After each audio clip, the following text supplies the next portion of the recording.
பெரம்பலூரில் அரசு பேருந்தில் பயணித்த 17 வயது மாணவியிடம் பாலியல் சில்மிஷத்தில் ஈடுபட்ட முதியவரை உடன் பயணித்த மாணவிகள் பிடித்து போலீசில் ஒப்படைத்த சம்பவம் பரபரப்பை ஏற்படுத்தியது. பெரம்பலூர் மாவட்டம் வேப்பந்தட்டையை அடுத்துள்ள ஒரு கிராமத்தை சேர்ந்த 17 வயதுடைய மாணவி ஒருவர் பள்ளி படிப்பை முடித்துவிட்டு பெரம்பலூரில் உள்ள ஒரு தனியார் கணினி மையத்தில் பயிற்சி பெற்று வந்தார்.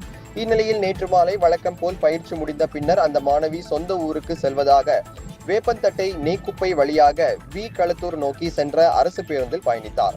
அப்போது அந்த மாணவியிடம் பின்னால் நின்று கொண்டிருந்த முதியவர் ஒருவர் பாலியல் சில்மிஷத்தில் ஈடுபட்டதாக கூறப்படுகின்றது. இதனை அந்த மாணவி பலமுறை தடுத்தும் அவர் மீண்டும் மீண்டும் சில்மிஷத்தில் ஈடுபட்டதால் ஆத்திரமடைந்த அந்த மாணவி கூச்சலிட்டுள்ளார். உடனடியாக அந்த மாணவியுடன் பயணித்த சக மாணவிகள் அந்த முதியவரை சரமாரியாக தாக்கி பேருந்து விட்டு கீழே இறக்கி போலீசில் ஒப்படைத்தனர்.